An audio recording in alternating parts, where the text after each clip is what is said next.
ইব্রাহিম নবীকে তার রব যখন বললেন তুমি সারেন্ডার করো, আত্মসমর্পণ করো, ইব্রাহিম নবী জবাব দিলেন আসলামতু লিল্লাহি রাব্বিল আলামিন, আমি বিশ্ব জগতের রব আল্লাহর কাছে সমর্পণ করলাম, আমি নিজেকে সঁপে দিলাম। ইব্রাহিম নবী নিজেকে কার কাছে সঁপে দিছে? এবার দেখেন কিভাবে সঁপে দিছে। আল্লাহর কাছে নিজেকে সঁপে দেওয়ার সবচেয়ে শ্রেষ্ঠ দৃষ্টান্ত, আল্লাহর হুকুম পালন করতে গিয়ে জিলহজ মাসে নিজের সন্তানকে জবাই করার জন্য ইব্রাহিম নবী পরিপূর্ণ তৈরি হয়ে গেছে।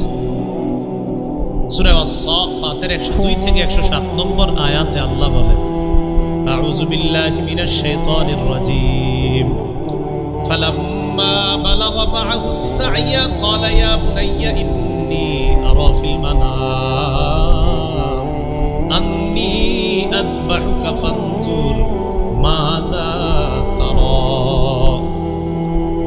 ইসমাঈল আলাইহিস সালাতু ওয়াস সালাম যখন তার আব্বার সাথে কাজ করার বয়সে উপনীত হলেন, মানে এখন কাজ করতে পারে। সন্তান কখন কাজ করতে পারে বাবা বুঝতে পারে না, যে হ্যাঁ ছেলেটারে এখন নিয়ে একটু কাজ টাজ করানো যায়। তো ইব্রাহিম নবী যখন কাজ করার বয়সে উপনীত হলেন, বাবা ইব্রাহিম নবী ইসমাইল নবীকে নিয়ে একদিন বের হলেন। ক্বালা ইয়া বুনাইয়া ইন্নী আরা ফিল মানাম আন্নী আযবাহুকা ফানজুর মাযা তারা।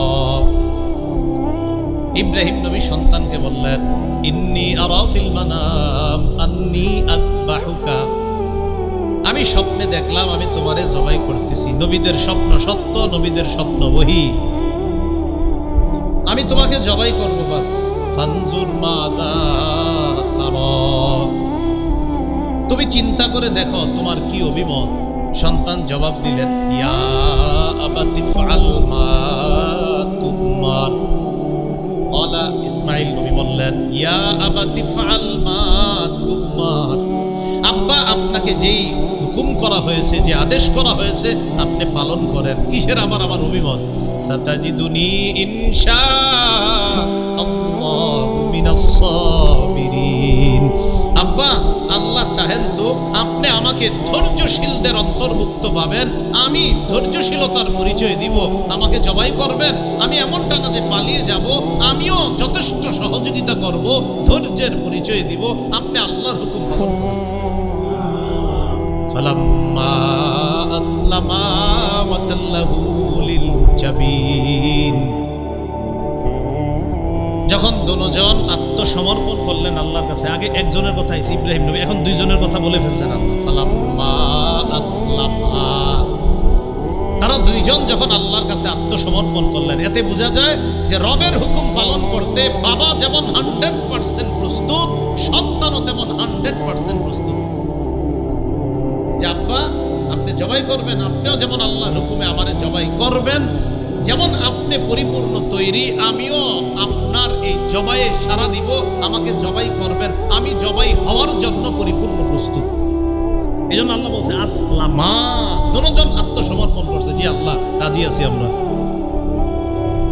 ওয়া তাল্লাহু লিল জাবিন, ছুরি চালাইছে ইব্রাহিম আলাইহিস সালাতু ওয়াস সালাম, ছুরিও চালাইছে। ইব্রাহিম আলাইহিস সালাতু ওয়াস সালাম যখন ছুরি চালাইলেন, আল্লাহ পাক রব্বুল আলামিন ডাক দিলেন,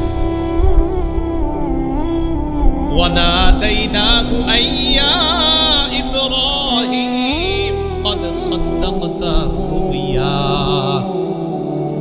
আমি ইব্রাহিমকে ডাক দিয়ে বললাম, ইব্রাহিম তুমি যেই স্বপ্ন দেখেছ, এই স্বপ্ন তুমি সত্যে পরিণত করেছ।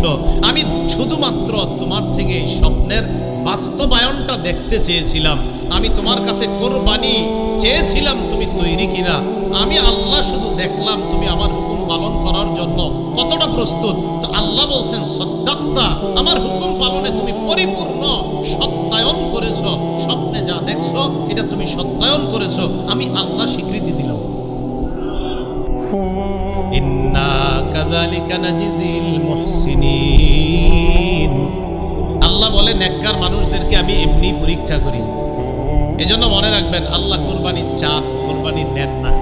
কি বলছি?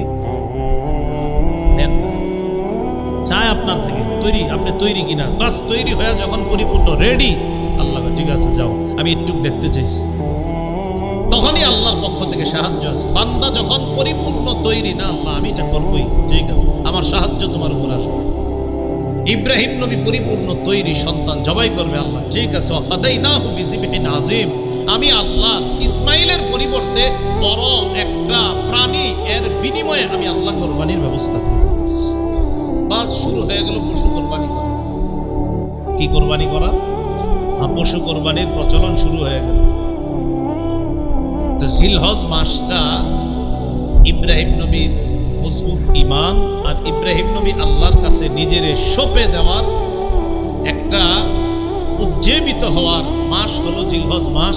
এই মাস আসলে আমাদের এটা মনে পড়ে যে আল্লাহর কাছে নিজেকে সঁপে দিতে হবে, ঈমান মজবুত করা এটা তো সবসময় দরকার, বাকি এই মাসে ইব্রাহিম নবীর ওই সঁপে দেওয়া আমাদেরকে এটা মনে করিয়ে দেয় যে এই মাসে তিনি সবচেয়ে বেশি পরীক্ষার সম্মুখীন হয়েছেন, কঠিন পরীক্ষা, যেটা বাবা তার আপন সন্তানকে জবাই করা, এটা পৃথিবীর কত বড় ধরনের পরীক্ষা, এটা শুধু বাবা বুঝবে যে বাবা তার সন্তানের গলায় ছুরি ধরতে পারে।